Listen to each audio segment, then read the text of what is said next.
అందరికీ శనార్థుల్లో చలో ఇక మరి మీ నర్సయ్య తాత రానే వచ్చేసిండు.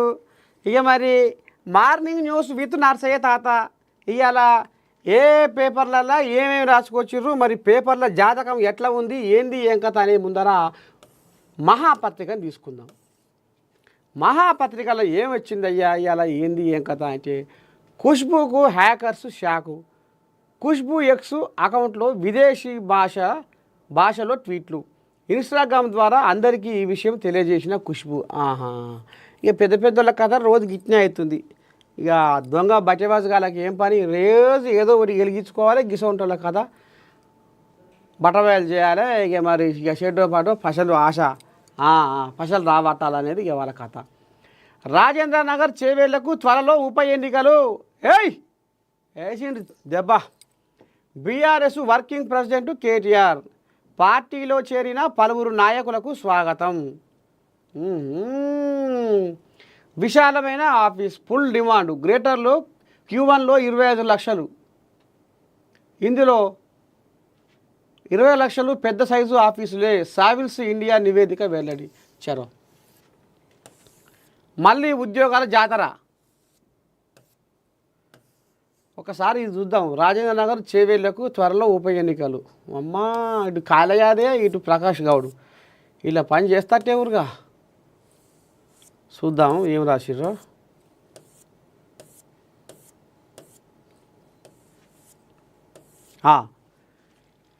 బీఆర్ఎస్ పార్టీ ఆవిర్భవించి 25 ఏళ్ళు పూర్తి చేసుకున్న సందర్భంగా ఈ నెల 27న వరంగల్లో పార్టీ రజతోత్సవ సభ వేడుకలను భారీగా నిర్వహించబోతుంది. సభ ఏర్పాటులో భాగంగా సభ ప్రాంగణంలో విశాలమైన స్థలం కోసం చెట్లు నరికారని, పార్కింగ్ సౌకర్యం కోసం వాగులు పూడ్చి చేశారని ఆరోపణలు వస్తున్నాయి. ఇందిరానగర్, గోపాల్పూర్, ఎలకతుర్తి రోడ్డులో స్థలాలు చదును చేసినట్లు, దేవాదుల 1R, 2RD 6 ఉపకాలువలను 20 చోట్ల పూడ్చి చేసినట్లు ఆరోపణలు వచ్చాయి. వీటిపై బీజేపీ తీవ్రంగా మండిపడింది. ఏది చేసినా ఇట్టే దొరికిపోవడం బీఆర్ఎస్ పార్టీ టాలెంట్ అని తెలంగాణ బీజేపీ తీవ్ర విమర్శలు చేసింది.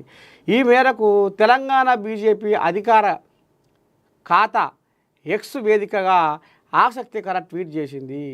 HCU వర్సిటీ భూముల విషయంలో పర్యావరణ పరిరక్షణ, వన్యప్రాణుల అటవీ ప్రాంతం కోసము నెత్తి నోరు కొట్టుకున్నాం అని 2 రోజుల క్రితం వరకు ముసలి కన్నీరు గార్చిన బీఆర్ఎస్ పార్టీ తమ పార్టీ ఆవిర్భావ దినోత్సవం చేసుకోవడానికి పచ్చని పంటలకు అవసరమయ్యే సాగు కాలువలను ధ్వంసం చేశారు.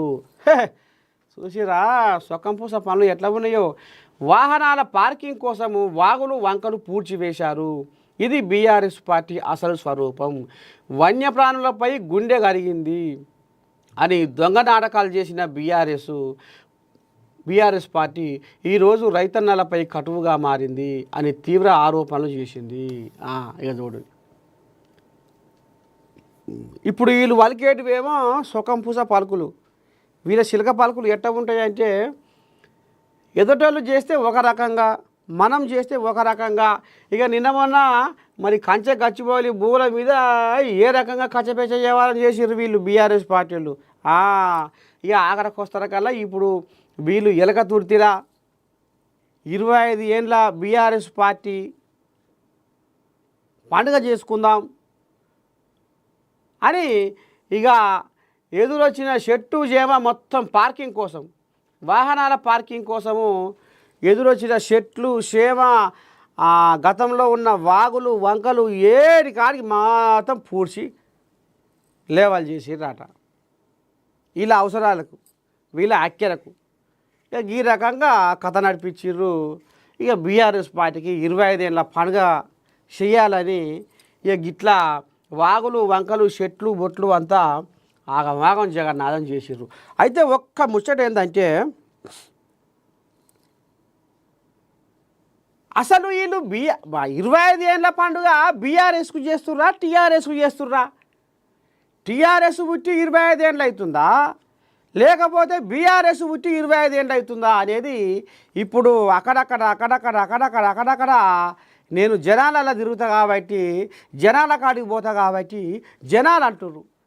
అంతేందుకు మొన్న ఈయన పెద్ద మనిషి, ఆయన పేరు ఏం పేరు, మాజీ ఉప మేయరు అది బాబా ఫసీయుద్దీన్ ఈ కోళ్ళ కూడా గతంలో అలానే ఉండే కాటనే తిరిగేది కానీ ఇక ఈ మధ్యకాలంలో బెడిసింది ఇప్పుడు శైలి జ్వరపడ్డది. ఇప్పుడు ఈ కోళ్ళ కూడా మొన్న ఈడీ వాళ్ళు ఛార్జ్ షీట్ వేసిర్రు సోనియా మీద గాంధీ మీద రాహుల్ గాంధీ మీద అంటారుగా. ఇక వాళ్ళు అట్టెట్ట ఇట్టెట్ట మీరు అక్రమంగా కేసులు పెడుతున్నారని వీళ్ళు ధర్నా చేసిరు కదా మొన్న ఈడీ ఆఫీస్ ముందు. ఇక ఆడికి ఈ బాబా ఫసీయుద్దీన్ కూడా వచ్చిండు. అయితే ఈయన కూడా అంటుండు ఎక్కడ దాదా వీళ్ళు అసలు పండుగ అంటారు కానీ మరి వీళ్ళు బీఆర్ఎస్ పార్టీ చేస్తుర్రా పండుగ లేకపోతే టీఆర్ఎస్ పార్టీ పండుగ చేస్తుర్రా అసలు ఏమనుకోవాలో జనాలు గోల్మాల్ గాయ గత్తర అవుతుంది తాత ఎక్కడ వశపడతలేదు వీళ్ళ ముచ్చటే అర్థమైతే లేదు అసలు వీళ్ళు ఏం చేస్తున్నారో ఏం కథో ఎక్కడ వశపడతలేదు అని మరి ఈ రకంగా ఆంబాయం వెళ్ళబోసుకుంటూ ఎవరు బాబా ఫసీయుద్దీన్.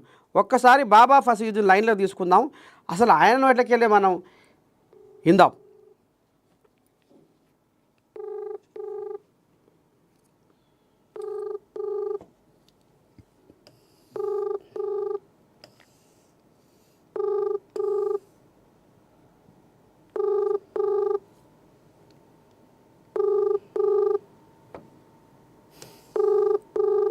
పెద్ద మనిషి ఫోన్ లేపుతలేడుగా ఎక్కడముండో.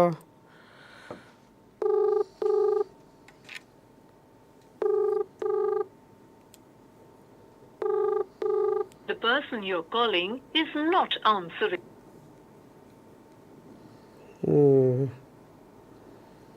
ఎక్కడముండో మరి పెద్ద మనిషి ఫోన్ లేపుతలేడు.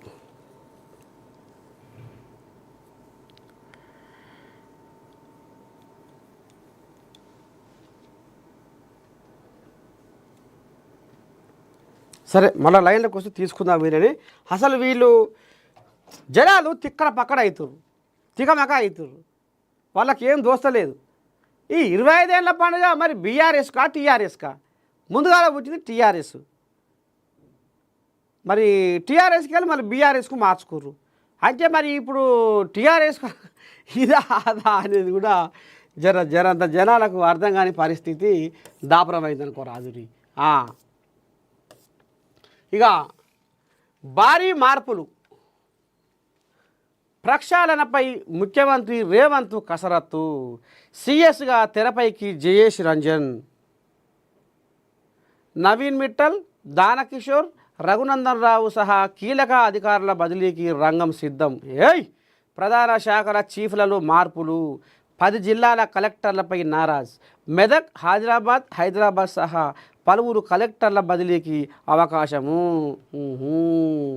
ఇక ఏమంటారు చూడు ఇక కొత్త నీళ్లకు చేపలు ఎదురెక్కినట్టుగా ఇక మరి ఇప్పుడు సర్కారు కూడా మారింది కాబట్టి మరి కొత్త పదవులు ఎవరికి ఇవ్వాలి ఏంది ఏం కదా పెద్ద పదవులు కూడా ఎవరికి నిలబెట్టాలి ఎవరికి అంటగట్టాలి అనేది కూడా మరి సర్కారు జరంతా భారీగా మార్పులకు శ్రీకారం చుట్టింది.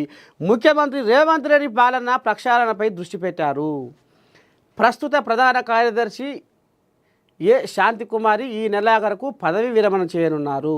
ఆమె స్థానంలో నూతన కార్యదర్శి నియామకం కోసం కసరత్తు జరుగుతుంది. ఆర్థిక శాఖ ప్రత్యేక ప్రధాన కార్యదర్శిగా పనిచేస్తున్న కె రామకృష్ణారావు పేరు దాదాపు ఖరారయ్యిందన్న ప్రచారం జరిగింది. ఆర్థిక శాఖలో విశేషమైన అనుభవం ఉన్న ఆయనను నియమించాలని భావించిన ఇప్పుడు ఊహించని విధంగా కొత్త పేర్లు తెరపైకి వచ్చాయి. రామకృష్ణారావు సర్వీసు ఆగస్టు 2025కు పూర్తవుతుంది. ప్రధాన కార్యదర్శిగా నియమించిన 4 నెలలకు మించి కొనసాగే పరిస్థితి లేదు. ఒకవేళ మరో 3 నెలల పాటు సర్వీసు కొనసాగించాలని అనుకుంటే కేంద్ర ప్రభుత్వం నుంచి అనుమతి పొందాల్సి ఉంటుంది. పొడిగింపు లేనట్లయితే ఆగస్టు నెలాఖరుకు రిటైర్డ్ కావాల్సి ఉండటం ఆయనకు పెద్ద మైనస్గా మారిందని విశ్వసనీయ వర్గాలు చెబుతున్నాయి. రామకృష్ణారావును ప్రధాన కార్యదర్శిగా ఎంపిక చేయని పక్షంలో రాష్ట్ర ప్రభుత్వ ప్రధాన సలహాదారుడిగా నియమించనున్నారని సమాచారము. రామకృష్ణారావును ప్రధాన కార్యదర్శిగా ఎంపిక చేయని పక్షంలో రాష్ట్ర ప్రభుత్వ ప్రధాన సలహాదారుడిగా నియమించనున్నారని సమాచారం. మొత్తానికి రేవంతమయ్య భారీ మార్పులకు కంకణం కట్టుకుండు. ఇప్పుడు ఏదన్నా ఒక ఇంట్లో వ్యవహారం చేద్దామన్నా ఏదో ఒకటి ముంగట తీసుకుపోదాం అనుకున్నా ఏదో ఒక కార్యక్రమాన్ని మనం ఏ రకంగా చేయాలో ఎట్లా చేయాలి అని అది మూడో కంటికి ఆకలి లేకుండా మనం చేయాలన్న ఆలోచనతోటి కొన్ని కార్యక్రమాలు ఉంటాయి. ఇప్పుడు సర్కారు సంసారం కూడా షెడ్డో పట్టో మనం గీ దారిన పోదాము, గీ తొవ్వల పోదాము, గది గిట్ట చేసుకుందాము, గది గట్ట చేసుకుందాము అనే ఆలోచన మీద రేవంతమయ్య అధికారులతోటి, ముఖ్యమైన అధికారులతోటి ఏదన్నా గట్టిన ఏదన్నా వ్యవహారం ఉంటే చెవిలో ఊస్తే అది అప్పుడే బట్టబయలు అయ్యి ఎక్కడికో పోతుంది. ఆఖరికి వస్తున్న కల్లా సోషల్ మీడియాలో కూడైకి వస్తుంది, దేశం అంతా ఎలిచిపారుతుంది. సాటు ముచ్చట్లు మాట్లాడుకునే యాల లేకుండా అయిపోయింది అన్నది మరి మనసులో పడ్డదా?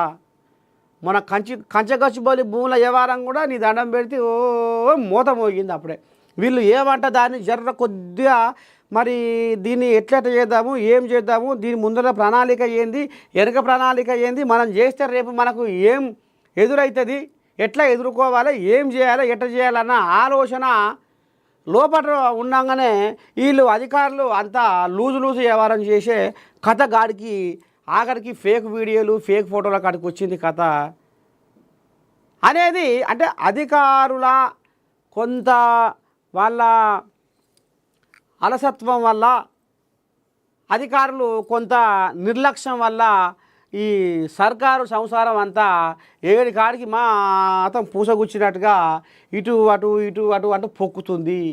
ఏ సాటు ముచ్చట మాట్లాడుకొని ఒక వ్యవహారం చేద్దామన్నా కానీ అస్సలకే నిలకడ లేకుండా అవుతుంది ముచ్చట. మరి ఎవరిని తప్పిదామంటే అధికారులు. అందుకనే జర్ర ఆముక్దారులని జర పెద్ద కోళ్ళాలు తీసుకుంటే జర ఇక సాటు ముచ్చటో నేటి ముచ్చటో ఉంటే దాచేది దాయాలి, చెప్పాలి. ఈ రకంగా వ్యవహారాన్ని ముంగడి తీసుకుపోవాలన్న ఆలోచనతో అందుకనే పెద్ద మనిషి కూడా ఇక లాభం లేదు అన్నట్టుగా కూడా కొంత భారీ మార్పులకైతే జరంత మొగ్గిండి అనేది మాత్రం కొద్దిగా మనం చెప్పుకోవాల్సిన పరిస్థితి వచ్చింది. ఇంద్రవెల్లి అమరుల త్యాగాలు మరువలేనివి, సంస్మరణ సభలో మంత్రి సీతక్క, అమరవీరుల స్తూపం వద్ద ఘన నివాళులు, ఉద్యోగ ఉపాధి అవకాశాలు కల్పిస్తామని మంత్రి భరోసా, అమరుల కుటుంబాలకు 10 లక్షల విలువైన ట్రైకార్ యూనిట్ల పంపిణీ, పెద్ద ఎత్తున తరలి వచ్చిన గిరిజనులు. ఇంద్రవెల్లి అమరుల త్యాగాలు మరవలేనివని జిల్లా ఇన్ఛార్జి మంత్రి సీతక్క అన్నారు. ఆదివారం ఆమె ఊట్నూరు ఇంద్రవెల్లిలో పర్యటించారు. ఇంద్రవెల్లిలోని అమరవీరుల స్తూపం వద్ద ఘన నివాళులు అర్పించారు. జల్ జంగల్ జమీన్ కోసం అమరులైన వారి పూర్తి వివరాలు అతి త్వరలో తీసుకుంటామన్నారు. మరికొందరు అమరవీరుల కుటుంబాలకు ప్రభుత్వం తరపున ట్రాక్టర్లు, బొలేరో వాహనాలు, ఇళ్ల స్థలాలు, పట్టాలు, ఉద్యోగాలు, ప్రభుత్వ సంక్షేమ పథకాలు అందించి న్యాయం చేస్తామని భరోసా కల్పించారు. ఇంద్రవెల్లి కాల్పుల్లో అమరులైన 15 మంది ఆదివాసీ కుటుంబాలకు 10 లక్షల విలువైన ట్రైకార్ యూనిట్లు పంపిణీ చేశారు. ఆదివారం ఉదయం నుంచే వివిధ ప్రాంతాల నుంచి వందలాది మంది గిరిజనులు తరలి వచ్చి స్తూపం వద్ద నివాళులు అర్పించారు. మరి మా హక్కులను కాలరాసే దమ్ము ఎవరికి లేదు. ఒకవేళ అట్లా చేస్తే మేము ఊకోము. మాకు అందాల్సిన ఫలాలు అందాలే. ఈ భూమి కోసం, భుక్తి కోసం మేము ఎంతవరకైనా పోరాడతామని మరి ఆనాడు అప్పుడే మరి ఉద్యమానికి కాలు దువ్వి ఈ రకంగా హక్కులను సాధించుకోవడంలో పాపం ఆదివాసులు ఎంతోమంది అమరులు అయ్యి ఇవాళ మనకు వేగు చుక్కలై కనిపిస్తున్నారు. ఇక అమరవీరుల త్యాగాలను ఇక ఈ రకంగా గుర్తు చేసుకుంటూ మంత్రి సీతక్క నిన్న ఆడ సంస్మరణ సభ పెట్టి నినాదాలు చేసుకుంటా అమరవీరుల కుటుంబాలను కూడా ఆదుకుంటామన్నట్టుగా ఈ రకంగా మరి చనిపోయిన అమరవీరుల కుటుంబాలు ఎవరైతే ఉన్నారో వాళ్లకు కూడా మేము ఎంతో కొంత సాయం చేస్తామన్నట్టుగా మరి కొంతమంది ఇంద్రవెల్లి కాల్పుల్లో అమరులైన 15 మంది ఆదివాసీ కుటుంబాలకు 10 లక్షల విలువైన ట్రైకార్ యూనిట్లు పంపిణీ చేశారు. ఇక ఈ రకంగా మొత్తానికి ఇంద్రవెల్లిలో సీతక్క అడుగుపెట్టి అమరులను తలుచుకొని నింగికెగసినారా నేల తారలారా నింగికెగసినారా నేల తారలారా వేగు చుక్కలై దారి చూపుతారా ఏ తల్లి బిడ్డలో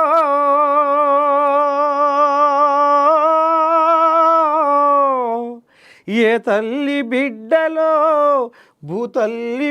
భూతల్లి నుదిటిపై నెత్తుడి తిలకం దిద్ది అమరులైన మరి ఆ వీర కుటుంబాలకు మళ్ళొకసారి మన ఏఎన్ఎన్ తరపున శ్రద్ధాంజలి కన్నీటినివ్వాలి.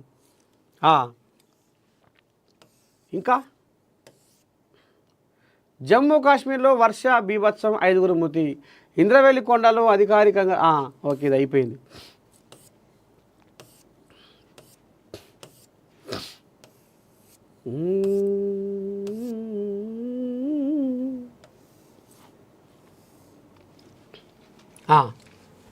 స్మితదే తప్పు.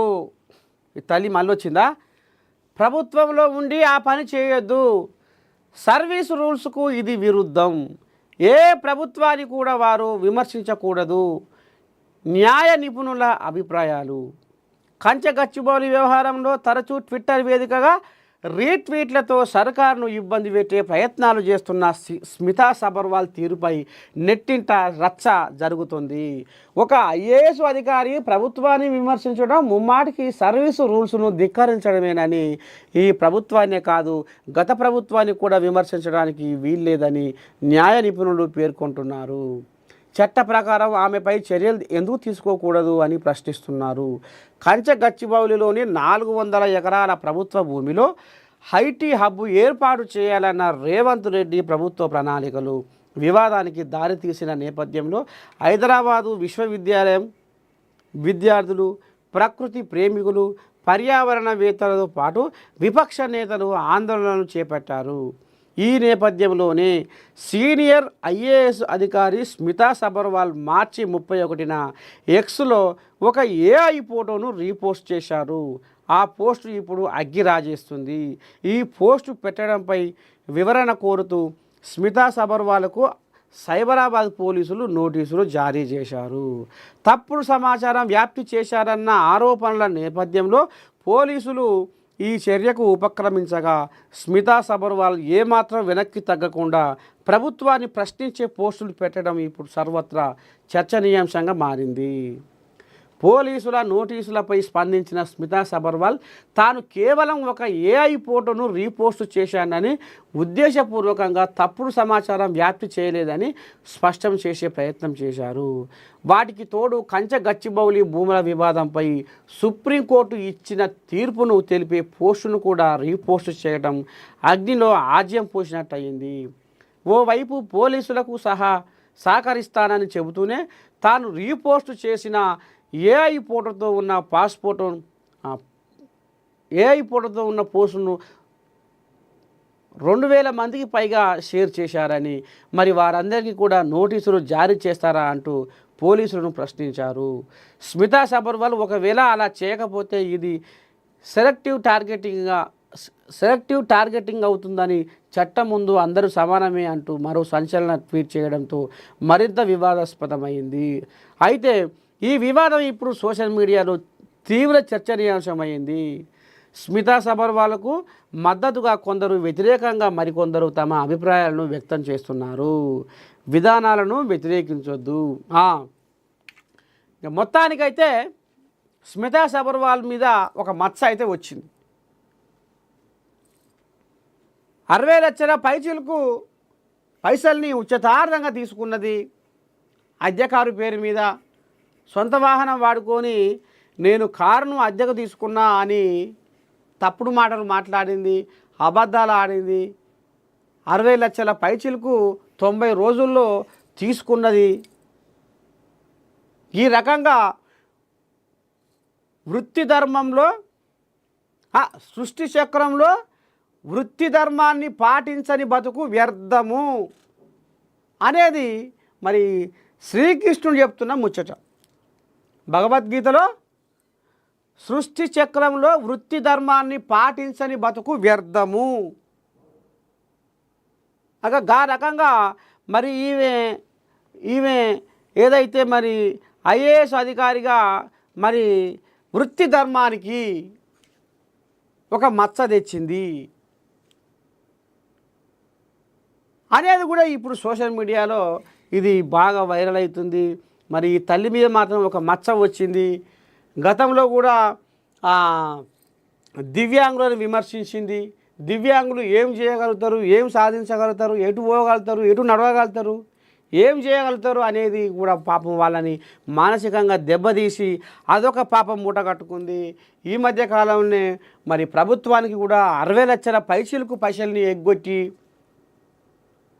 మోసం చేసింది అనేది కూడా మరి ఈ రకంగా మచ్చలు వచ్చిన ఈ తల్లికి మరి ఈ మచ్చని రూపుమాపుకుందాం అనే టైంలోనే మళ్ళీ ఇదోటి కంచె గచ్చిబోలి కథ వ్యవహారంలో ఫేక్ ఫోటోలు ఫేక్ వీడియోలు కూడా మరి ఈ రకంగా ఏం తెరవనట్టుగా కావాలని ఉద్దేశపూర్వకంగా పెట్టి ఇవాళ సర్కారును కూడా బదనాం చేయాలనేది కూడా ఈమె మనసులో కూడా ఉన్నది అనేది కూడా మరి కొంతమంది కింద కామెంట్లు పెడుతుర్రు. సోషల్ మీడియాలో ఈ ముచ్చట కోడై కూస్తుంది. మొత్తానికైతే మరి స్మితది తప్పే అన్న కాడికి వచ్చింది. చూడాలి రాబోయే రోజుల్లో మరి సర్కారు ఈమెపై ఏ రకంగా చర్యలు తీసుకుంటుంది, ఎట్లా ఏంది ఏం కథ అనేది మనం ముందు ఇందాం. జమ్మూ కాశ్మీర్లో వర్ష బీభత్సం. మనకు ఇప్పటికే అకాల వర్షాలతోటి సకల పంటలు నేలమట్టం అయిపోయినాయి. అంటే ఇక ఇది అటు కూడా దల్లాడుతుందట. జమ్మూ కాశ్మీర్లో భారీ వర్షం బీభత్సం సృష్టించింది. శనివారం రాత్రంతా కురిసిన భారీ వర్షం దాటికి పలు చోట్ల కొండ చర్యలు విరిగిపడ్డాయి. రాంబన్ జిల్లాలో సంభవించిన వివిధ ప్రమాదాల్లో 5 మృతి చెందారు. ఇళ్ళు వాహనాలు కూడా ధ్వంసమయ్యాయి. పెద్ద ఎత్తున రాళ్లు పడడంతో జమ్మూ శ్రీనగర్ జాతీయ రహదారిని మూసివేశారు. మొత్తానికి చూస్తుర్రా పెద్ద పెద్ద కొండ చర్యలు. ప్రకృతి మొత్తం ఏడు కాడికి పగబట్టి కుతలం చేస్తుందిలా ఈ నరలోకాన్ని. ఈ జిల్లాల్లో భారీ వర్షం. పబ్లికో జర మంచిగినూరి. వాతావరణ శాఖ తాజా నివేదిక ప్రకారం హైదరాబాదు, ఉమ్మడి రంగారెడ్డి, వరంగల్, నల్గొండ, మహబూబ్నగర్, ఖమ్మం జిల్లాలో భారీ వర్షం కురవనుంది. రానున్న 3 రోజుల పాటు ఈ ప్రాంతాల్లో మోస్తరు వర్షాలు కురుస్తాయన్నారు. నాగర్ కర్నూలు, నారాయణపేట, జోగులాంబ, గద్వాల, వనపర్తి జిల్లాల్లోనూ భారీ వర్షం కురిసే అవకాశం ఉందని చెప్పారు.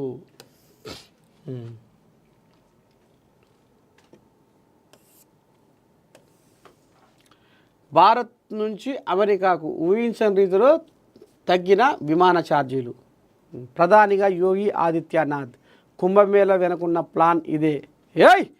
ఎస్పీ అధినేత అఖిలేష్ యాదవ్ సంచలన వ్యాఖ్యలు. అమ్మా మరి మోడీకి 75 ఏళ్ళు వస్తే ఇక రిటైర్ తీసుకోవాలి, కుర్చీలో కూసుకోవాలి అనే ముచ్చట గతంలో ముంగటేసింది మోడీ సారే అనేది కూడా మరి ఇప్పుడు తెరపైకి వస్తుంది.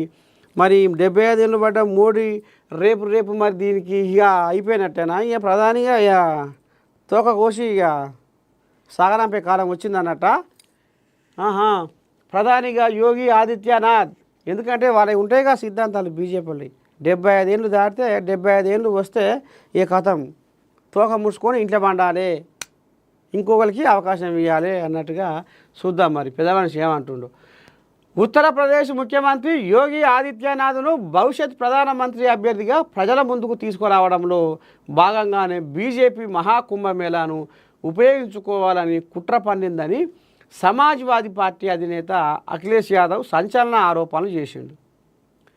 ప్రయాగ్రాజ్లో మీడియాతో మాట్లాడుతూ ఆయన ఈ వ్యాఖ్యలు చేశారు. బీజేపీ మతం, కులం పేరుతో సమాజంలో చీలికలు సృష్టించేందుకు పక్కా ప్రణాళికలతో నిధులు ఖర్చు చేస్తుందని కూడా ఆయన విమర్శించారు.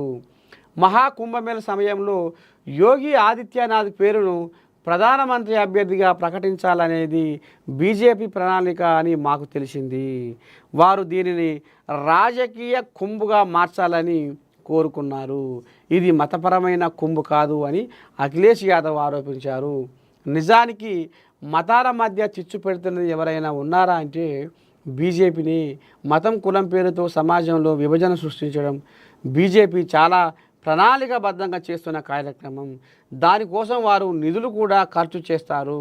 ఇప్పుడు చెప్పిందంతా బీజేపీ ఆలోచన విధానమే అని అఖిలేష్ యాదవ్ ఈ రకంగా ఆంబాయం వెళ్ళబోసుకుంటుండులా.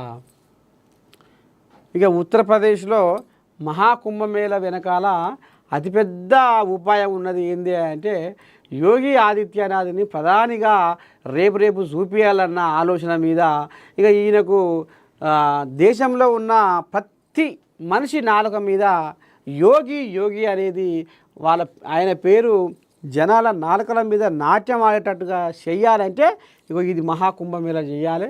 చేస్తే ఈ రకంగా దేశం వెళ్ళుకున్న మోతమోతుదనే పేరు రాబోయే రోజుల్లో ప్రధానిగా యోగి ఆదిత్యనాథ్ అనేది ఇక మరి ఈ రకంగా తీసుకొస్తుర్రో అనేది కూడా ఈయన గుసగుస బయటికి పెట్టిండు.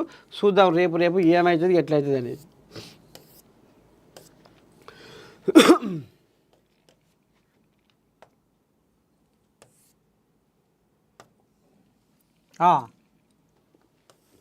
నమస్తే తెలంగాణ. ఏముంది ఇలా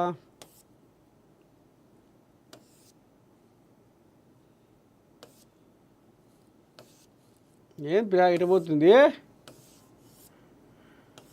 అడుగుతుంది ఏంది పేపరు.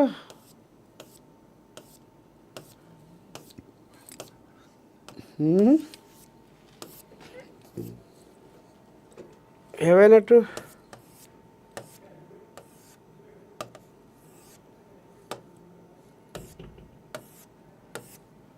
ఏం పేపరు ఇట్లా పెట్టారు.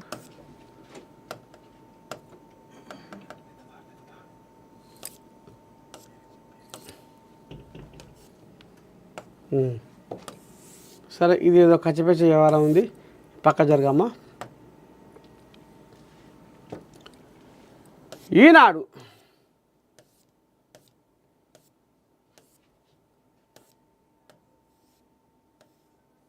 ఏముంది ఇలా తలుపు స్మార్ట్గా దొంగతనాలు 90% ప్రధాన ద్వారాన్ని బద్దలు కొట్టి జరిగేవి. దుండగులు తాళం విర్రగొట్టి లోపలికి ప్రవేశిస్తారు. అందుకే కొత్తగా స్మార్ట్ డోర్ లాక్ వ్యవస్థలు అందుబాటులోకి వచ్చాయి. వీటిని బిగిస్తే కొత్త వ్యక్తులు ఎట్టి పరిస్థితుల్లోనూ తలుపు తెరవలేరు. OTP, finger print, mobile app ద్వారా దీన్ని యజమాని నేరుగా ఆపరేట్ చేసుకోవచ్చు. మనం ఇంట్లో లేనప్పుడు బంధువులు ఇంటికి వచ్చిన యాప్ ద్వారా తెరవవచ్చు. ఒకవేళ ఎవరైనా మన ప్రమేయం లేకుండా తాళం తెరిచేందుకు వేలిముద్రలు పిన్ ద్వారా ప్రయత్నిస్తే మన ఫోన్కు నోటిఫికేషన్ వస్తుంది. రిజిస్టర్ అయిన వేలిముద్రల ద్వారా ఎవరు ఎప్పుడు తలుపు తెరిచారో కూడా రికార్డ్ అయ్యి నోటిఫికేషన్ వస్తుంది. మొత్తానికైతే దొంగలు అడుగడుగున బుడిగబాబు లెక్క దొంగలు విచ్చలవిడిగా గల్లీకో దొంగలు తయారయ్యారు. కాబట్టి ఇప్పటికే ఎన్నో రకాలుగా మొన్న కూడా మనం చెప్పుకున్నాం, డీకే అన్న ఇంట్లో జ్వరబడి దొంగ గంట సేపటి దాకా ఇంట్లోనే గాలించిండు. ఇంకా నయ్యం ఆ బెడ్రూమ్ కల్లా పోలేదు పాపం. అందులో మరి వాళ్ళ మనవరాలు ఎవరో ఉండి పాపం అదురుకొని మరి ఇంకా ఎంత ఇదవునో కానీ దొంగ దాదాపు ఇంట్లో జ్వరబడి గంట సేపటి దాకా అందులోనే ఉన్నాడు అనేది కూడా మరి అందరికీ ఎరుకున్న ముచ్చటే. ఇక ఈ రకంగా దొంగతనాలు జరగొద్దు అంటే ఇక మరి తలుపు స్మార్ట్గా దొంగతనాలు జరగొద్దంటే ఇగో ఈ రకంగా ఏదేదో కొత్త వచ్చినాయట. స్మార్ట్ డోర్ లాక్ ఇవి అందుబాటులోకి వచ్చినాయట. ఇక ఇవి మన ఫింగర్ ప్రింట్స్, అదే మన వేలిముద్రలు పిన్ ద్వారా ఇది ఒక మన మొబైల్ యాప్ ద్వారా మన ఇంటికి ఎవరెవరు వస్తుర్రు, ఎవరెవరు పోతుర్రు, అసలు ఏం జరుగుతుంది, మన తలుపు కాడ ఎవరు ఉన్నారు, మన తలుపు కాడ ఉండి తొంగి ఎవరు చూస్తుర్రు, ఇట్లా ఇక ఎవరైనా దొంగలు వచ్చి ఇక దాన్ని సై చేస్తుంటే వాళ్ళకి అక్కడ నోటిఫికేషన్ పోద్దట. ఇక ఈ రకంగా మరి కొత్త టెక్నాలజీ కొత్త కథ కూడా అందుబాటులోకి వచ్చింది. ఇది రావాల్సిందే, ఎందుకంటే ఇప్పుడు దొంగలు ఆ రకంగా తయారయ్యారు కాబట్టి ఎప్పుడు ఏ క్షణాన ఏమవుతుందో తెలుస్తలేదు. కాబట్టి ఇక మరి ఈ కొత్త టెక్నాలజీ ఏందది స్మార్ట్ డోర్ లాక్, ఇక ఇది అందుబాటులోకి వచ్చింది. కాబట్టి ఇక మరి దీనివల్ల కొంత దొంగతనాలకు చెక్కు పెట్టవచ్చు అనేది కూడా తెలవబోతుంది.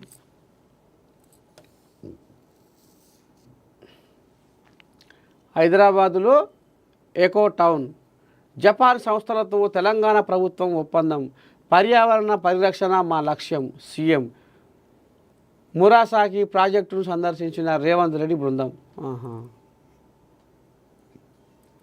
పెద్దమనిషి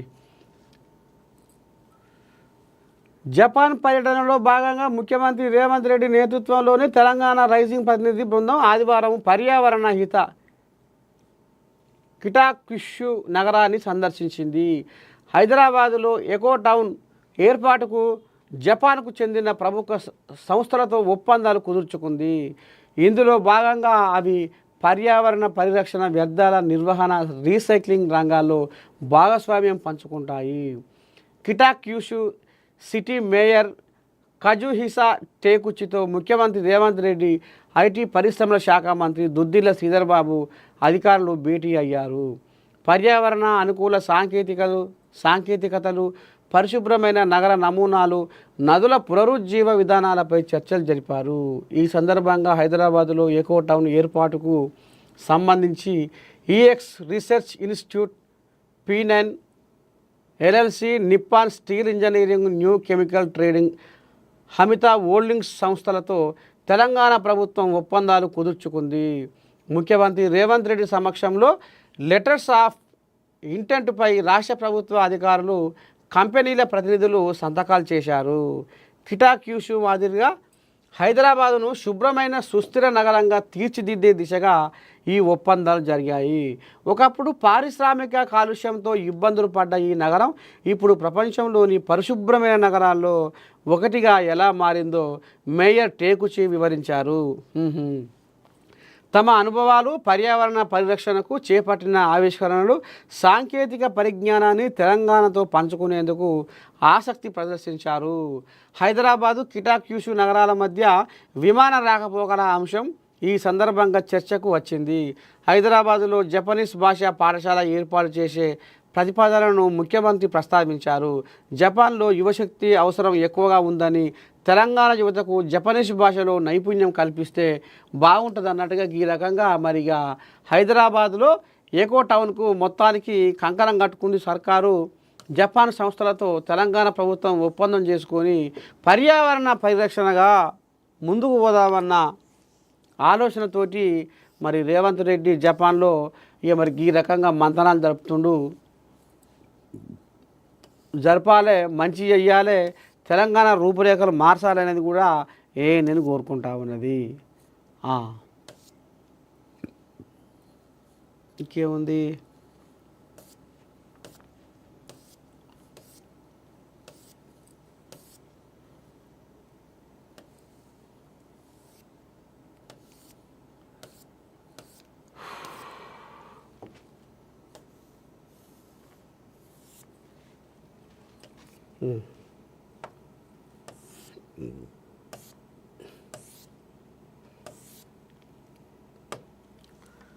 సాక్షి, కశ్మీర్లో ఆకస్మిక వర్షాలు, ట్రంప్పై ప్రజాగ్రహం. అమెరికా అధ్యక్షుడు ట్రంప్ తీసుకుంటున్న నిర్ణయాలను తప్పుపడుతూ వివిధ రాష్ట్రాల్లో వేలాది మంది ప్రజలు రోడ్డెక్కారు. అయ్యా కష్టమే ఉంది పో. రాష్ట్రమంతా నెట్టిల్లు, ఇంటింటికి ఇంటర్నెట్ దిశగా సర్కారు అడుగులు. ఈ ఏడాదిలోగా 93 లక్షల ఇళ్లకు డిజిటల్ కనెక్టివిటీ, తక్కువ ఖర్చు, నిరంతరం అపరిమిత high speed broadband. Telangana fibre grid corporation సన్నాహాలు, లోకల్ కేబుల్ ఆపరేటర్లను భాగస్వాములను చేయనున్న సంస్థ. 20,000 మంది ఫైబర్ ఆప్టిక్ టెక్నీషియన్లకు కూడా ఉపాధి. ఇంట్లోని టీవీ, కంప్యూటర్, CCTV మానిటర్గా మారేందుకు ఛాన్స్. కేబుల్ టీవీ ఛానళ్లతో పాటు టీషార్ట్ ఛానళ్ళు అందుబాటులోకి. ఇప్పటికే ప్రయోగాత్మకంగా 4 గ్రామాల డిజిటలైజేషన్. రాష్ట్రమంతా నెట్టిల్లు, రూపాయలు 300కే కనెక్షన్. ఇక ఇప్పటికే నీ దండం పెట్టి ఒక మాట మాత్రం మనం చెప్పుకోవాలి. ఓ ఫేస్బుక్, మా ఫేస్బుక్, విశ్వానికే అయినావు నువ్వు పెద్ద దిక్కు. ఆ సంచార జీవిగా దేశాలు తిరిగేవు, ప్రచారకర్తగా ప్రపంచం చూపేవు. ఆ జగమంతా మా జేబులో పెట్టి అరచేతిలో కలియుగం అంతా కళ్ళ చూపిస్తావు ఫేస్బుక్. పక్క మించి లేస్తేనే నీ ముఖం చూస్తారు ఫేస్బుక్. ఇక కనుకనేమి ప్రధానమంత్రి అయినా, ముఖ్యమంత్రి అయినా, కొలువు చేస్తోడైనా, కూలి చేస్తోడైనా ఒక్కరోజు కనుక నేను చూడకుంటే ఏదో పోగొట్టుకున్నట్టు, ఏదో పారేసుకున్నట్టు కడుపులో ఒకటే గాయి గాయి ఇడుపు కూసుంటారు చిన్నబోయి. నిన్ను చూడకుండా ఉండలేరే ఫేస్బుక్, నిన్ను చూడకుండా ఉండలేరే వాట్సాప్. ఇక మరి అలలలలలలలల కనుకనేమి ఎవడు కనిపెట్టిండో ఈ ఫేస్బుక్, వాట్సాప్, యూట్యూబ్, ట్విట్టర్, గిట్టరు ఈ కథ కార్ఖానంతా వాని కడుపు చల్లకుండా పొద్దు లేదు, మాపు లేదు, ఏ పని మీద సోయి లేదు. ఇప్పుడు నౌకర్ల పోయి కూడా పని చేసేది తక్కువ, ఈ ఫోన్లలో మూతి పెట్టి గెలికేది ఎక్కువ. అవి ఆ రకంగా తయారైపోయింది ఇప్పుడు నరలోకం. ఇప్పుడు పొద్దుగా లేస్తే బుడ్డ పోరగాని కూడా ఫోనే కావాలి. ఫోన్ లేకపోతే వాడు ఊకోడు, అయ్యామతో పంచాయతీ పెట్టుకుంటాడు. పాయ్ తెల్లారంగా లేవాలి, నెట్ ఆన్ చేయాలి,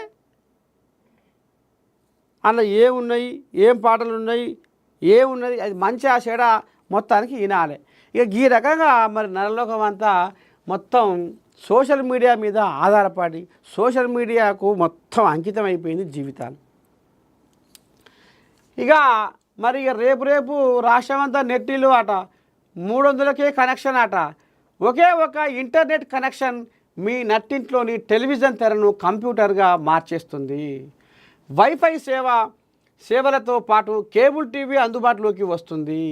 మీ టీవీని లేదా సెల్ ఫోన్ను సీసీ కెమెరాలతో అనుసంధానించుకోవచ్చు. కేబుల్ టీవీ ఛానళ్ళతో పాటు పిల్లలకు పాఠాలు చెప్పే టీషార్ట్ ఛానళ్ళు కూడా చూసేందుకు వీలవుతుంది. ఇక ఇప్పటిదాకా సోషల్ మీడియాకు అలా చెడ్డ వార్తల మీదనే ఎక్కువ కన్ను పెట్టి ఖరాబ్ అయిన పిల్లలు మాత్రము ఇక మరి ఆ దారిలో పోకుండా ఖచ్చితంగా ఏదైతే ఈ నెట్టిల్లు ఉందో, రాష్ట్రమంతా నెట్టిల్లు కార్యక్రమం ఉందో, 300కే కనెక్షన్ ఉందో, అది ఇక మరి కేబుల్ టీవీ ఛానళ్ళతో పాటు పిల్లలకు పాఠాలు చెప్పే టీషార్ట్ ఛానల్ కూడా చూసేందుకు వీలవుతుంది. కేబుల్ ఆపరేటర్కు మీరు నెల చెల్లించే మొత్తంలోని వీటితో పాటు యూట్యూబ్, గూగుల్, ఓటీటీ లాంటి సౌకర్యాలు అందుబాటులోకి వస్తాయి. తక్కువ ఖర్చుతో అపరిమిత హై స్పీడ్ బ్రాడ్బ్యాండ్ సేవలను నిరంతరం వినియోగించుకునే వెసులుబాటు వినియోగదారులకు దక్కుతుంది. భారత్ నెట్ ప్రాజెక్టులో భాగంగా ఈ తరహా సౌకర్యాన్ని త్వరలో తెలంగాణలోని మారుమూల ప్రాంతాల్లోనూ అందుబాటులోకి తెచ్చేందుకు తెలంగాణ ఫైబర్ గ్రిడ్ కార్పొరేషన్ ప్రయత్నాలు చేస్తుంది. సరే, 30 లక్షల గ్రామీణ ప్రాంతాల్లో 63 లక్షల గృహాలకు 300కే ఇంటర్నెట్ కనెక్షన్ ఇచ్చే దిశగా తెలంగాణ ఫైబర్ గ్రిడ్ కార్పొరేషన్ సన్నాహాలు చేస్తుంది. ఇందులో భాగంగా 12,751 గ్రామ పంచాయతీలను ఆప్టిక్ ఫైబర్ కేబుల్తో అనుసంధానించాలని లక్ష్యంగా పెట్టుకుంది. ఇప్పటి వరకు 5,001 గ్రామ పంచాయతీలను ఓఎఫ్సితో కనెక్ట్ చేసింది. టీ ఫైబర్ పనులను పూర్తి చేసి ఇంటింటికి ఇంటర్నెట్ కనెక్షన్ ఇవ్వడం ద్వారా 2028 నాటికి 500 కోట్ల మేర ఆదాయం పొందాలని ఇక ఈ రకంగా మరి అంచనా చేస్తుంది. రేపు రాష్ట్రమంతా వరాల జల్లు, నెట్టిల్లు అనేది కూడా తెరపైకి వచ్చింది. కాబట్టి దీన్ని మంచికి వాడుకోవాలి. దీన్ని ఎంతసేపటికి మంచికి వాడుకోవాలనేది, మరి చెడుని తగ్గించి మంచికి వాడుకోవాలనేది మరి మనస్ఫూర్తిగా నేను కోరుకుంటుంది. ఎందుకంటే ఈ మధ్యకాలంలో చెడు మీదనే ఎక్కువ సోయి పెట్టారు. ఇక అలా వచ్చిదాని బొమ్మలు, వచ్చిదాని ఆటలు, వచ్చిదాని కథలు, ఆర్మీనే ఎక్కువ సోయి పెట్టరు కాబట్టి జర యువత అయినా ఎవరైనా జర్ర దీన్ని మంచికి వాడుకునే ఉపాయం చేసి మీ జీవితాలను వెలిగించుకోవాలని మళ్ళొకసారి నేను గుర్తు చేస్తూ ఉంది. ఇంకా వచ్చింది కోయిలాగా. కేసీఆర్ మళ్ళీ సీఎం కావడం చారిత్రక అవసరం. ఆహా,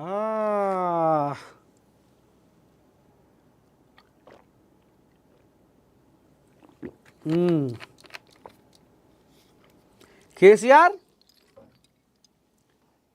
మళ్ళీ సీఎం కావడం చారిత్రక అవసరం. బీఆర్ఎస్ ఓటమితో తెలంగాణ ఎక్కువ నష్టపోయింది. దేశంలో మతపిచ్చితో బీజేపీ రాజకీయాలు. కేటీఆర్ ఇక కల్వకుంట్ల చంద్రశేఖరరావును మళ్ళీ ముఖ్యమంత్రిని చేసుకోవడం తెలంగాణ సమాజానికి చారిత్రక అవసరమని బీఆర్ఎస్ వర్కింగ్ ప్రెసిడెంట్ కేటీఆర్ అన్నారు. రాష్ట్రానికి జరిగిన నష్టాన్ని పూడ్చుకోవాల్సిన బాధ్యత తెలంగాణ సమాజంపైనే ఉందని తెలిపారు. ఏప్రిల్ 27న వరంగల్లో జరిగే బీఆర్ఎస్ రజతోత్సవ సభకు తరలి వచ్చి కేసీఆర్కు అండగా నిలవాలని పిలుపునిచ్చారు. సరే, కేసీఆర్ మళ్ళీ సీఎం కావడం చారిత్రక అవసరం అంటుండు పెద్ద మనిషి.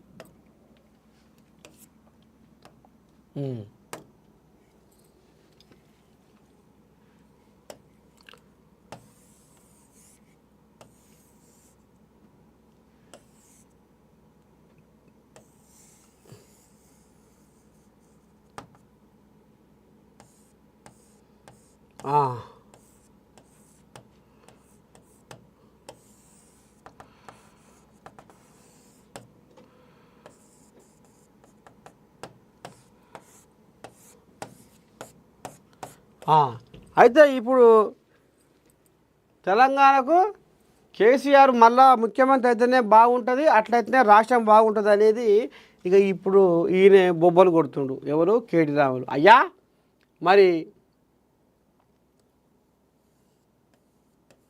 100 కోట్ల ప్రజాధనాన్ని లూటి చేసి 100 కోట్లు వీళ్ళు బయటి రాష్ట్రాలలో ఏమన్నా అంటే దేశ్కి నేత అని ఈ ముచ్చట ముంగటేసి 100 కోట్లు ఏటికి? పేపర్లకు, వీళ్ళ అడ్వర్టైజ్మెంట్లకు, వీళ్ళ ప్రచారాలకు 100 కోట్లు ఇక మరి బయటి రాష్ట్రాలలో ఖర్చు పెట్టిన ఘనత, ప్రజాధనాన్ని లూటు చేసిన ఘనత వీళ్ళది. అప్పుడు ఏం చేసుకుర్రు? టీఆర్ఎస్ పోయింది, బీఆర్ఎస్ వచ్చింది, దేశ వెలుపున కేసీరావును కలవరిస్తుర్రు. అందుకనే కేసీరావు ఇక్కడ ఏం చేసిండయ్యా? తెలంగాణ జనాల సొమ్మును వీళ్ళు తిన్నది కాక పక్క రాష్ట్రాలకు కూడా వీళ్ళు కొనబోయి అక్కడ చెక్కులు పంచిర్రు. పంచలే? పంజాబ్ లాంటి రాష్ట్రాల చెక్కులు పంచలే వీళ్ళు. ఈడ మొరో మొత్తుకొని అన్నవో రామచంద్ర అని పాపము తీరొక్క కులవృత్తుల వాళ్ళు, రైతన్నలు, నేతన్నలు, గౌడన్నలు, సబ్బండ వర్గాలు ఎటరా దేవుడా అని వాళ్ళు నెత్తి నోరు కొట్టుకుంటుంటే ఈయనే నాకు దేశ వెలుపున ప్రచారం కావాలి, నా పేరు మోతమోగాలి, నేను ప్రధానమంత్రిని కావాలి అని ఇక ఈయన కంకరం కట్టుకొని ప్రజాధనాన్ని 100 కోట్ల రూపాయలు బయటి రాష్ట్రాలలో ఖాళీ అడ్వర్టైజ్మెంట్లకే పెట్టుకుంది ఈ కోయిలాగా. లాస్ట్కి వస్తున్న కాలం ఏమైంది కథ? జనాలంతా పసిబట్టి మా పైకని తీసుకుపోయి పక్క రాష్ట్రాలలో వంచుతావు, ఇదా నీ కథ? ఇంకా ఇట్నే చూసుకుంటూ పోతే ఇంకేం చేస్తావో అనేది కూడా ఇక జనాలు మరి పసిబట్టి ఇక ఈయనని తాకదో పట్టించారు. ఇక మనం కూడా మస్తుగా చెప్పుకున్నాం. మరి ఇప్పుడు మళ్ళీ ఎందుకు చెప్పుకోవాల్సి వస్తుందంటే మరి చెప్పుకోక తప్పదు. ఎందుకంటే ఇప్పుడు తెలంగాణకు కేసీఆర్ ముఖ్యమంత్రి కావడం చారిత్రక అవసరమని మళ్ళా అంటుండు. ఎక్కడ చారిత్రక అవసరం? మీరు మొత్తం తెలంగాణ సంసారాన్ని బూరువికి షారు కాసినట్టుగా పచ్చి పులుసు కంట పల్చగా చేసి పగ్గం పాడు చేసి అప్పుల కుప్ప చేసి షిప్ప చేతికి ఇచ్చి ఇవాళ అది నెలకు కొన్ని కోట్ల రూపాయలు మీరు చేసిన అప్పుకే మితికిపోతున్న వ్యవహారం. పాపం నిరుద్యోగులు అయితే వస అని ముత్యమంత రూములలో ఉండి చదివి వాళ్ళ తలకాయలు మొత్తం ఏడెక్కి బుర్రలకు కాకబుట్టి వాళ్ళ గోస కాదు, వాళ్ళ కథ కాదు. ఆఖరికి వస్తారకల్లా ఇక వీళ్ళకు ఉద్యోగాలు లేవు, గిద్యోగాలు లేవు. ఏమన్నాడయ్యా అసెంబ్లీ సాక్షిగా 2 లక్షల ఉద్యోగాలు ఇస్తా అన్నాడు ఈయన కొలువెక్కినాక. ఇక ఎటు పోయిందో ఆ ముచ్చట, గాలి ముచ్చట. ఆఖరికి వస్తారకల్లా పాపం నిరుద్యోగులకు 3000 పదాలు ఇస్తా అన్నాడు. ఓ సంకలు గుద్దుకుర్రు. అమ్మ కడుపు చల్లగుండా కేసీరావు 3000 పదాలు ఇస్తా అంటుండ్రా, సంకలు గుద్దుకుర్రు. పోనీ ఏది లేదు ఎక్కలేదు. ఆఖరికి వస్తారకల్లా బొంత చేతికి వచ్చింది. ఇక ఈయన ఇక చెప్పుకుంటూ పోతే ఇక ఈయన కొల్లపురం మనం తెలియంది ఏం కాదు. ఇప్పుడు ఈయనే చారిత్రక అవసరం అని ఈ రకంగా నిరుద్యోగులే కదా కర్రు కాల్చి ఎర్రగా వాత పెట్టి మళ్ళీ రోడ్ల మీదకి వచ్చి వద్దని సోషల్ మీడియాలో మొత్తం ఒకరికొకడు షేర్ చేసి 10 ఏళ్లలో మనము పాపాల పుట్టను చూస్తున్నాము, అవినీతి పుట్టను చూస్తున్నాము. ఈ బీఆర్ఎస్ పార్టీ ఒక పాపాల పుట్ట, అవినీతి పుట్ట.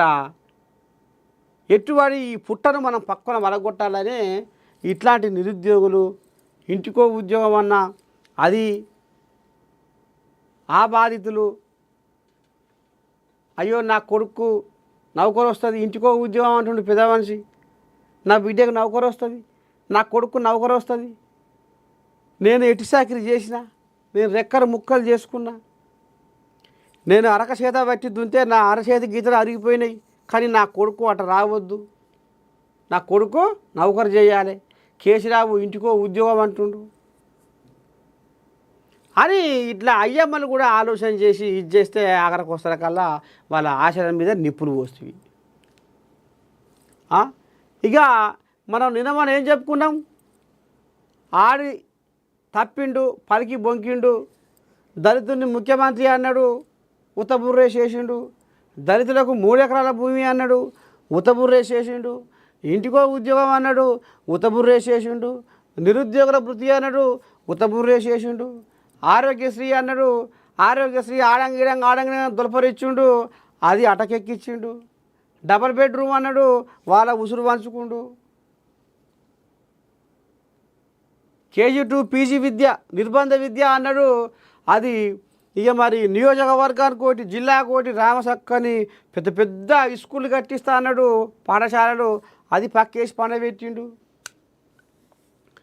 రిక్షా దొక్కేవాని కొడుకు ఎమ్మెల్యే కొడుకు ఒకటే ఈ స్కూల్ చదవాలన్నాడు, అది ఏది లేదు ఎక్కర్లేదు, అది అసలు మొత్తం కాలగర్భంలో కలిసిపోయింది ఆ ముచ్చట.